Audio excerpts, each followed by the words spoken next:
So I don't think I need a microphone, correct? I think we're good, right? Yeah. Mm-hmm. Okay, I tell people, don't do spicy food, have a big mouth and a delicate tongue.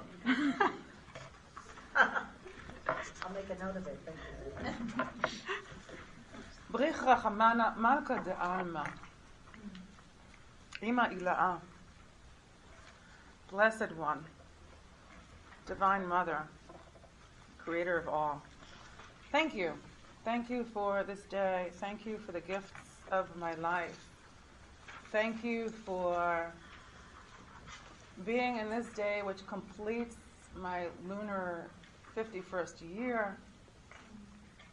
We're talking about the moon in a moment. How many people can be an ocean and a continent between their family and their community and themselves and walk into a room and there are people from that home that you learned with almost 20 years ago in the room. And the woman who taught you what it looks like to be a female rabbi sitting in this room. And friends from New, and these multiple communities that have embraced me. How many people have the blessing of that life? Thank you for this gift. I want to transport you for a moment to the first class in your senior year of rabbinical school at the AJU. Okay? So if there are any closet wannabes, right? And you always wondered, what happens in rabbinical school, and what kind of learning do they do, and how are they trained, and what does she do when she's not roaming the streets and looking to hug someone and to smile at them and to sing with them? What does she do? So in the senior year, the gift of being at Ziegler is multiple, and you can imagine being the first female Orthodox rabbi and being, quote-unquote, a closeted rabbi in Yerushalayim for so many years. The gift that Ziegler gave me when inviting me to come to be the spiritual mentor of the rabbinical school and teach Rabbinics and Chassidic thought was I got to slowly move out of the rabbinic closet and into the rabbinic world. And that has been an amazing gift, and I stand in gratitude every day for that and for the LA community to continuously find ways to avail me to share the Torah that I have received from my teachers and to be able to bring it into the world in multiple ways. So the way the curriculum is built is you can go through all of rabbinical school until your 5th year and ignore me. So if you come in and you're not in the higher Hebrew level, then you won't have me in your first year. And then you can choose to not join me every Monday at lunch for the Chassidic Chabura, which is online, and you have a reference to it here. So it's about a half an hour every Monday, and this year we're doing the Maharal. Previous years, Chassidic commentary in the Torah portion. There's a sheet, there's the teaching. It goes anywhere between a half an hour to 40 minutes, depending on how late I want my students to be to their next class. And some people shop with me, some people drive to work with me, some people do laundry with me. I don't fold, I don't pay bills. If you take me to the gym, I don't get on the treadmill with you. But you can swear at me and I won't even hear. But go for it. So you could, and then not take any of my electives either. So you could technically get to your last year of rabbinical school without having a conversation with me. And I tell my students that's fine. Everyone, you can't be a Rav, you cannot be a teacher if you haven't been a student. I don't believe you can walk in the world as a Rav, as a rabbi, if you haven't been someone's Talmid or Talmidah, someone's student. But who that is, that's in your hands. How many centuries they've been dead, I didn't ask. That's your choice. But you can't walk in the world not connected to a lineage, not connected to a tradition, not connected to a heritage of spirit. So, not me, I'm great. That's fine, but someone, yes. Nonetheless, you cannot be ordained as Ziegler without learning with me, because I get the seniors for a whole year. And in their last semester, I have a class called Text as Spiritual Mentor, in which I ask them to offer and to present a textual portfolio of who they are a moment before exiting rabbinical school and entering into the world as a rabbi. And I look at the word text in its most expansive way. So, for example, it can be a clip of a video, it can be a piece of music, it can be a piece of art. I had one student who brought a packet that size of business cards of all of his therapists.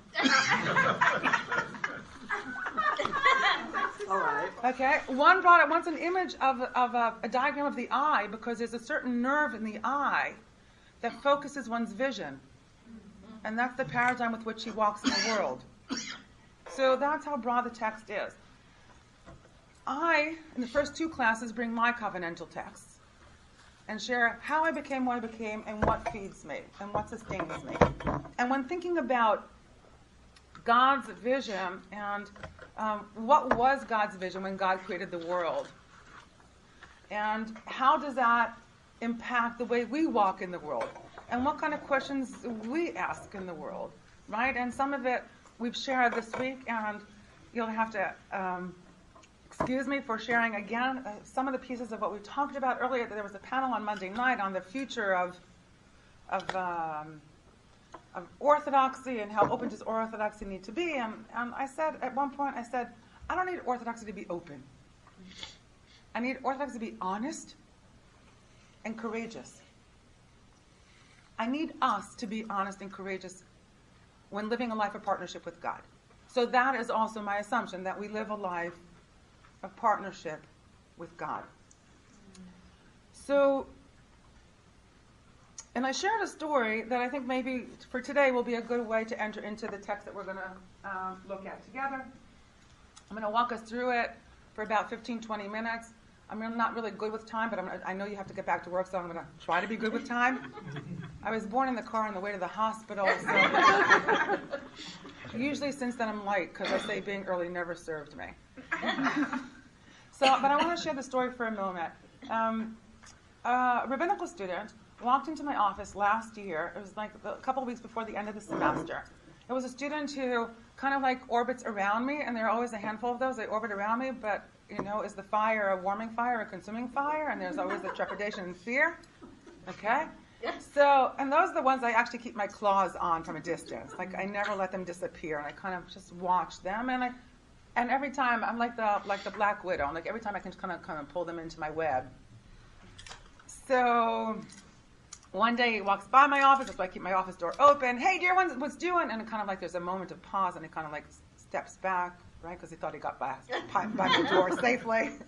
And he goes, I go, what's doing? He says, oh, good. I'm like, great, so good to see you. Lots of love, and he, okay.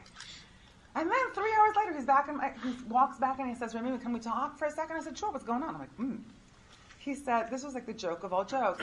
He said, I came here because I thought that what I do best is teach, and I don't think that that's what I'm doing best. And like, clearly you have made the right decisions in life.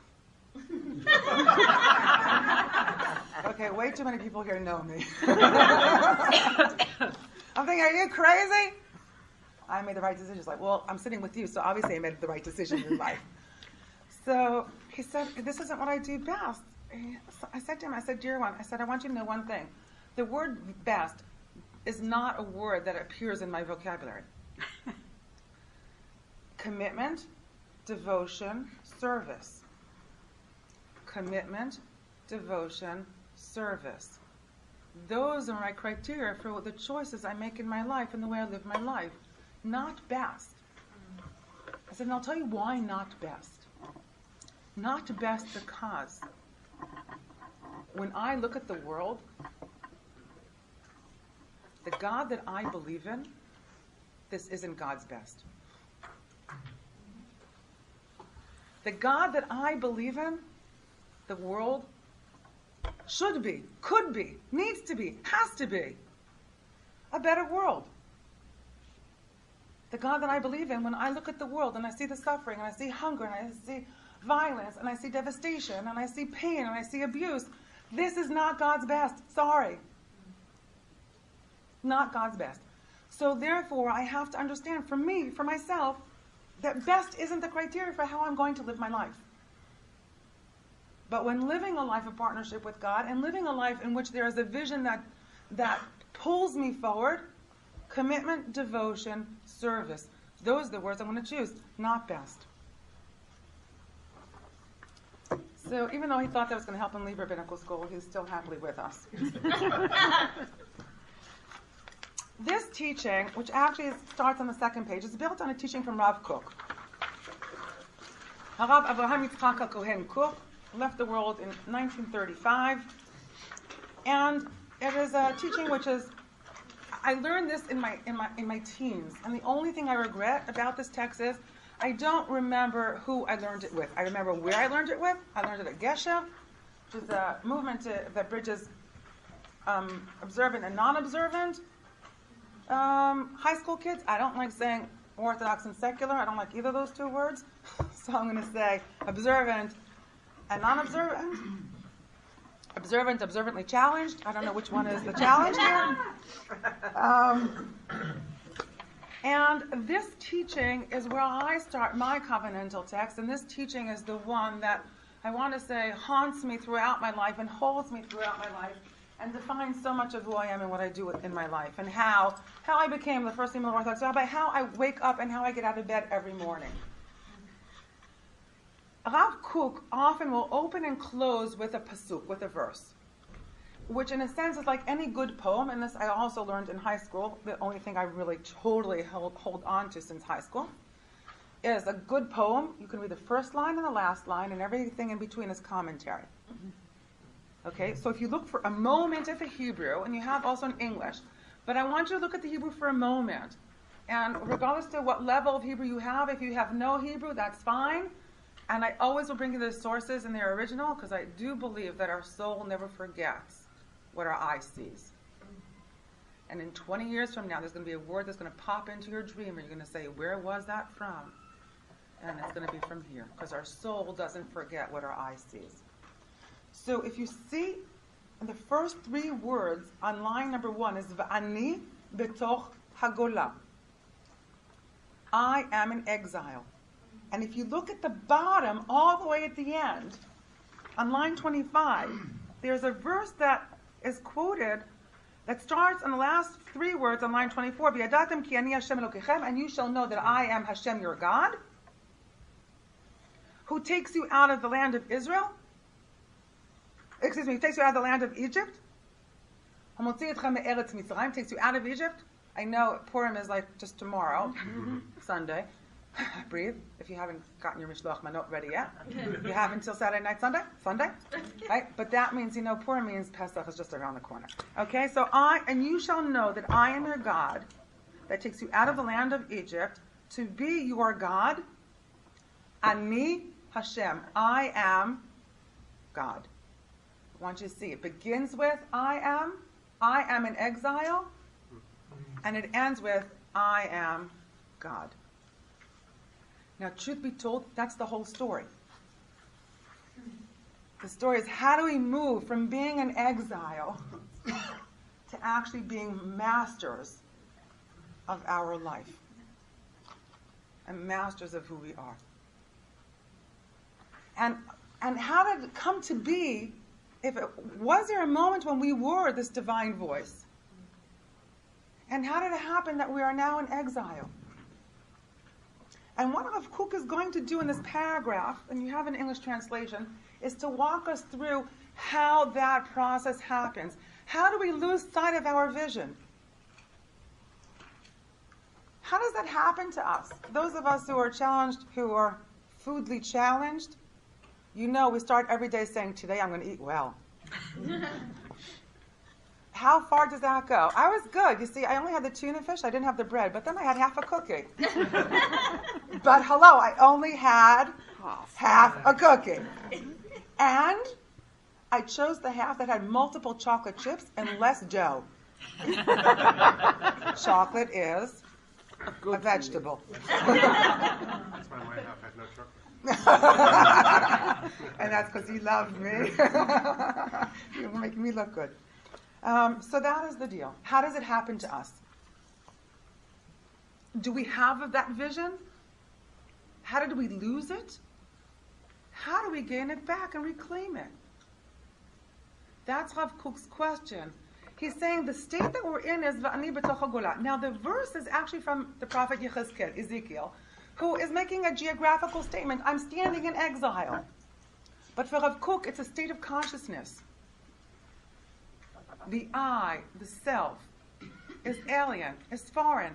Like, how many times do we look in the mirror and say, who are you? Do I know you? Now, I want to say, on one level, it's a good thing to be able to look at yourself and say, who are you? I stood once at a wedding, and I said to the bride and the groom, it was like a moment of silence. When was the last time you were at a wedding there was like complete silence? I said to the bride and groom before the chuppah, I bless you to always have secrets between you. Dead silence. Mm-hmm. As if I was like that wicked witch in Sleeping Beauty that kind of cursed her. Mm-hmm. Right? I said, because if you think you know everything about each other, you'll stop talking to each other. As long as you look at each other and think, there's something about you that I still don't know, you'll continuously be in dialogue. And you'll continue to listen to each other. But if you think you know everything about each other, and if you think you're marrying the person that you know, versus devoting your life to living with the person you want to spend the rest of your life getting to know, if you think you're marrying the person you know, you're going to wake up tomorrow morning with a stranger. But if you're marrying the person you want to spend the rest of your life getting to know, then every morning is a new day and is a new relationship that you're committed to. So there is a way in which I want to say, looking in the mirror and saying to ourselves, who are you? There's also a good thing about that. Being able to surprise ourselves. Being able to not be limited to the constructs that we've defined our life by, or told us who we can be or can't be. That's also true. Where's the consistent peace? Where's the ever-changing peace? Rav Kook makes this description, V'ani betoch hagola, and I am in exile. Ha'ani, ha'pnimi, ha'atzmi. Those three words, the internal, essential I. There is a sense of self-alienation. I hear myself speak and I'm, did I just say that? And where is that Mimi that once was? Or needs to be, or could be, or wants to be, or yearns to be, or desires to be? He says, how does this happen? He says it, right? And it's not only of the individual, it's also of the community. How does this happen? When did we get lost? And then he says in line 5, the bold, God bless the bold 3 words. Chata Adam Harishon. Adam sinned. Now if I asked you, when did Adam sin? What was Adam's sin? What would you say? He ate the apple. Okay, so first of all I want you to know it wasn't an apple. Mm-hmm. There's nothing seductive about an apple. Okay, take a grape. Squeeze it. And let those drops fall into his mouth. That's seduction. An apple? Yeah, right? A Granny Smith? That's like, really? Not so much. Okay. Adam sinned, he says, not by eating from the fruit of the knowledge, that he became estranged to himself. How? He did not know how to answer one question. Ayeka, where are you? When God said to him, Ayeka, where are you? What do you think? God was playing hide and go seek with him? Come out wherever you are? Well, God didn't know where he was? What was God asking? It's not a question of location. I want to say it's not even a question of vocation. Although I tell my students, being a rabbi isn't a profession. It's who you are. If you think it's a profession, I can help you pay your loans and go get a profession. Being a Rav is who you are, not what you do. Being a friend, being a parent, being a child. Being is who we are, not what we do. So, when God says, where are you? Ayeka. And I love how ayeka and echo. Right? What is that word reverberating? What is that internal vibration that we carry inside of ourselves? What is the existential question that we need to answer to ourselves continuously? Where are we? Okay. So he didn't know what to say. The Shulchan, he said, oh, the woman, and so it doesn't matter what he would have said. There was actually at that moment, and sometimes as parents we say this to our kids, there's actually only one answer right now. Did you do it? Yes. Right? That's it. Then we can talk about stories. But right now, one answer. Did you do it? Yes. Did you do it? No. One word. So here, when God said, Ayeka, where are you? There was only one word that could have been the answer at that moment. Hineni. Here. Here. Any other story is a story. Any other answer is a story.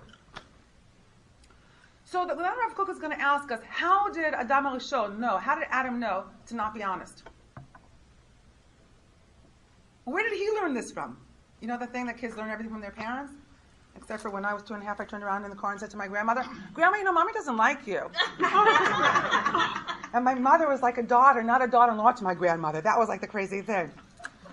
Facetious since I was a child. Therefore, where did Adam learn it from? Rav Kook says, if you look at line number 9, or in the third paragraph in the English, the sin of the land similarly. Chat'ah ha'aretz. Why? Because God asked in the story of creation for a fruit tree that bears fruit. So imagine a peach tree that has peaches. Every part of the peach tree would actually taste peach. But what we're told in the story of creation is that we ended up with a tree that bears fruit, a tree that bears apples, a tree that bears peaches. That's why we think that it's about what we do, not who we are. That's why I keep on saying being a parent, being a teacher, being a friend, being a daughter, being a son, is who we are, not what we do. So the tree, God said, I want a tree, a fruit tree that bears fruit. And what we got is, oh, this is what I do. I bear fruit. It's not who I am. It's what I do. Then I said to myself, okay, great. Like, where on the third day, where'd she learn to do that? Where did Mother Earth learn to make herself small? To limit, like the fear element in our lives of not being in our greatness. Right? Who are you? Not what do you do? Who are you? Who are we? What is that vision of who we are? How do we walk in the world as who we are? Say I'm afraid. That's okay. Say I'm scared. That's okay. How many times all we need is to be able to say those words? I'm afraid. I'm a scared rabbi. I'm a scared teacher. I'm a scared executive. I'm a scared director. Whoa. Right? And how do we move from scared to sacred? That's going to be the question. How do we move from scared to sacred? Okay, so where did she learn it from? Then you see in line 13 in the Hebrew, the next two words, the first two words on the line, Kitregai Areach. The moon had what to say. Mrs. Moon had what to say. Wasn't too happy with her lot. Now, Rav Kook doesn't spell this out. All he says is that Moon had a bad morning. But if you turn your page to this page, the first page, the front page, what you see is a story in the Talmud, which you also actually have it in English as well. And the story goes like this. The page 60b in the Talmud in Chulin deals with different elements that are of the story of creation, in which there's a juxtaposition between the verses in the story. So, for example, vegetation on the third day in one verse, and then we find out that there isn't vegetation until the sixth day because Adam wasn't there to pray for rain. That's one example. You have two verses that tell different stories. We also have, in the beginning of creation, we have two verses. One talks about the two great lights. God created Shnei HaMe'orot HaGdolim, the two great lights. And then we have a verse that says, Ma'or Gadol, Ma'or Katan, a great light, a great illumination, and a minor illumination, sun and moon. And the Talmud is going to try to to resolve the juxtaposition between the different verses. In this case, the Talmud brings a story, which is a story you have in front of you. God had a vision. This is where I start entering into what was God's vision when God created the world. Right? That best? Not so much? Right? I always say, you know what good is? Good is like when you're typing God and the O gets stuck. That's a good line. That's what happens there. So, what happened? What was God's vision when God created the world? What was that vision? What did that look like? So I tell myself, the first verse says 2 great lights, so 2 great illuminations. That was God's initial vision. Well, then what happened? So the Talmud creates a story for us. Mrs. Moon came to God and said, you cannot have 2 kings with 1 crown. God, I know you have a divine vision of how you want to create the world, but let me tell you about people. People aren't good about sharing. And when it comes to authority, worse. Territory, worse. Dominion, worse. People are not good at this. Right? How many, like the top, there's like 1 there, not 2 or 4 or 5. Not good. So God says, ooh, so you're telling me this vision of mine isn't functional? Fine, go make yourself small. You diminish yourself. And then she says, 1 second, but because I was just, and I told you like this vision of yours isn't going to work, you're telling me I should be now inflicted? And God tries to appease her in all these multiple ways. The holidays will be according to you. You'll always be in the sky, because sometimes you can see the sun and the moon in the sky at the same time. She's great, like a candle in the middle of the day. Like, really, thanks a lot. Really? Really? And then God sees that she's not appeased, and God says, and if you see in the Hebrew in line 12, Hazi de la ka metivei data. If the Hebrew is hard for you, it's because it's Aramaic. He sees that she cannot be appeased. Amar HaKadosh Baruch Hu, God says, Haviu kapara alai shemi'ateti tayareach. Bring a sin offering for me, an atonement, for I have made the moon small. Now the rabbis will explain this is the reason why on the new moon, celebrating the new moon, we would bring a sin offering. Seemingly it appears to be that the reason is because God hurt her feelings. Or as my ordination chavruta, the person I learned for my ordination, Yoni would say, Rabbi Yoni Gordas would say, did I hurt your feeling?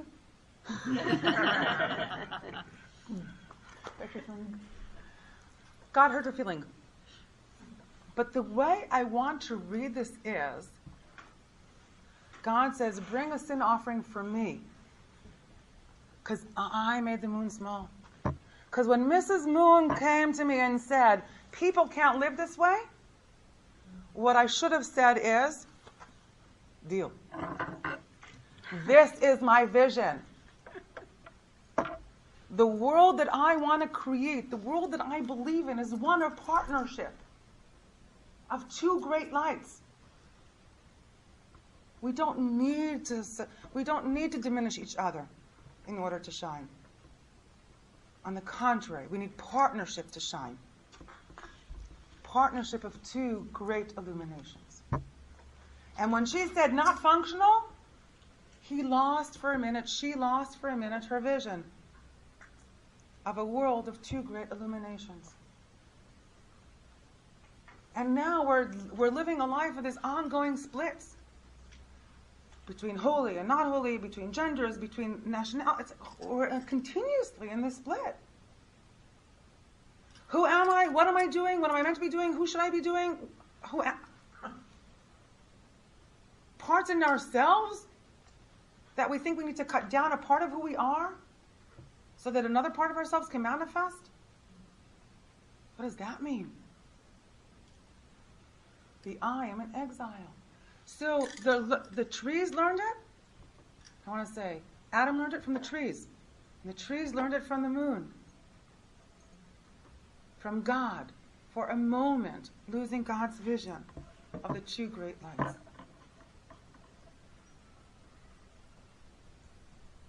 And the journey that we are going to do, from Purim, I want to say, through Pesach. You know, the Lachovitcher Rebbe, he would say in the 19th century, He said, the way your Purim is the way your Pesach is going to be. And the way your Pesach is going to be is the way your Yom Kippur is going to be. Now, on the one hand, it's great, because on Purim you drink infinitely, and on Pesach you drink 4 cups, and then on Yom Kippur you don't drink at all. Right? But I want to say, on Purim we dress up. The first costume in the world is the world.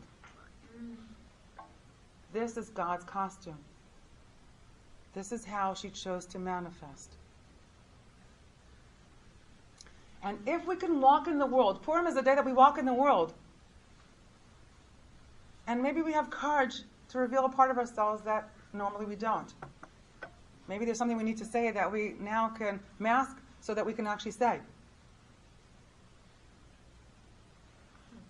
And if we can do that, then we can come to Seder and sit at God's table.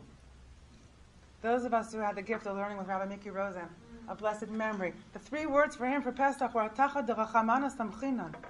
We're sitting at God's table. So if we can walk in the world in honesty, where does Esther stand when she reveals herself to the king? The word God does not appear in the book of Esther at all. And the Talmud tells us that every time Hamelech appears, the king, it's the king of the world. Why wasn't the king sleeping?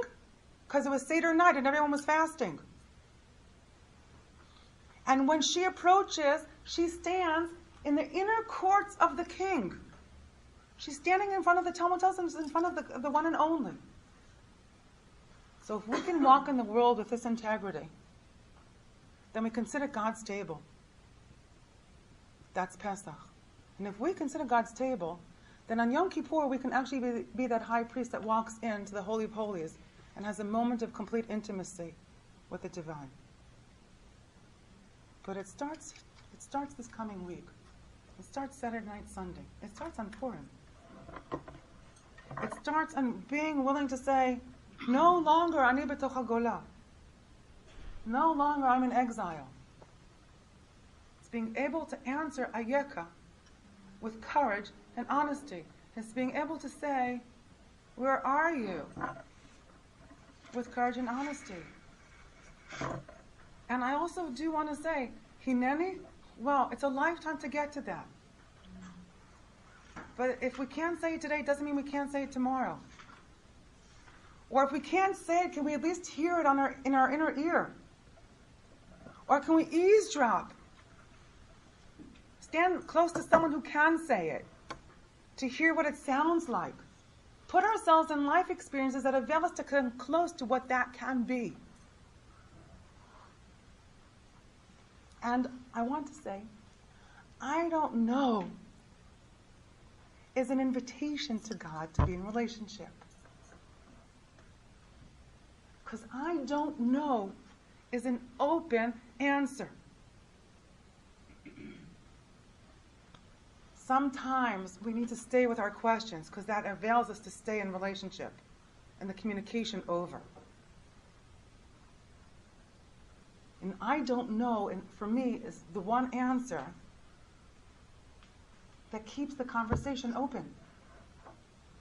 Or sometimes I'll say, someone will ask me a question and I'll say, well, you tell me. Well, you tell me. Because it's not a great light and a small light in this room. There are 2 great lights in this room. And when I think of paradigms of leadership, this is what I think about. Partnership. And who are those people that I want to stand in their midst as 2 great lights? And who are those people in my life that don't allow me to be a diminished light? That allow me to be a great light? And who are those people that I want to give my life to help them be the great light that they are? Because that's God's vision. And I want us to tell Mrs. Moon to not be afraid. Right? And we can hold that divine vision in the way we walk in the world, as a great light ourselves and as supporting others to be that divine illumination. That's the promise.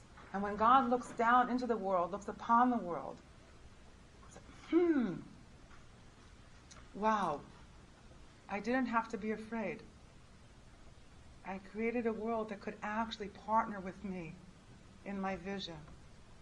And what a blessing to be able to close our day at night and say, Master of the world, I'm giving you back the world a little bit better today.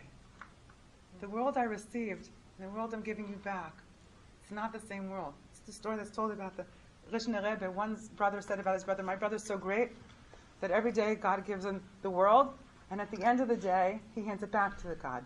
And the other one said, my brother's so great that every day God hands over the world to him. And at the end of the day, he gives it back to God. But the way my brother received it, and the way he gives it back, it's not the same world. We have that ability. And by virtue of the work that you're doing, you are doing this. You're making the world that God gave us this morning a different world by virtue of what you're doing. Each one of you, who you are and what you are doing as who you are. That's true. And what a gift for having this space to remind us. Because I listen when I speak, because I need to be reminded of this myself. And I want to thank you for allowing me to walk in the world as the light I am, by virtue of being able to share this vision. And I bless us that we can do this for each other. And there are so many people in this room that are availing that. Thank you. There are a couple of minutes, like two. If there are comments or questions. A couple of minutes for any questions? Anything? Everyone's just too full. Just full. I think, and not just with the cookies. But so join me again in thanking Reb Mimi for a wonderful work. And as I said, my email is here.